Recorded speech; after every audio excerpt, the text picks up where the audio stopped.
আমার পাশের গলিতেও বসে থাকে, আমাদের গেটের বাইরে যে গলিটা, সেখানে রোজ সকালে ওয়েট করে যে আমি দরজা খুললে ও ওপরে আসে। আমি ছাড়া তো কেউ করবে না। আজকেও বসেছিল যথারীতি, আর্তনাদ করে বেরিয়ে এলো। আমি দেখলাম ঝুঁকে যে কেউ মারেনি, কিছু না। নিচে নেমে গেলাম, আমি পুজো ঘরে যাচ্ছিলাম পরিষ্কার করতে। নিচে নেমে গিয়ে দেখছি এই পিঠের এখান থেকে জাং পর্যন্ত গরম গরম ভাব, জল জল, গরম জল, আর ছটপট ছটপট করছে। একবার ওই শুভ গোস্বামীর স্কুলের সামনে যাচ্ছে স্টেশনের রাস্তায়, আবার এখানে আসছে, আমাকে হাত দিতে দিচ্ছে না। তার মানে পাশের ফ্ল্যাট থেকে কেউ গরম জল ঢেলেছে। আচ্ছা, এটা কলকাতা নয়, কলকাতা হলে সঙ্গে সঙ্গে ফটো উঠে যায়, আহা হুহু পড়ে সব। এটা শ্রীরামপুর, বেনেপাড়া, এখানেও এরকম করছে। অথচ আমি শুনেছি চারিদিকে সব কুকুরপ্রেমী। কী নোংরা জায়গা!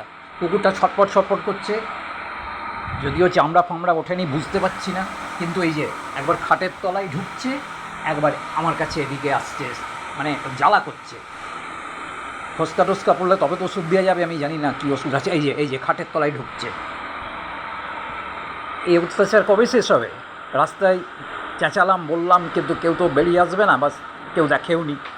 কী প্রবলেম এখানে!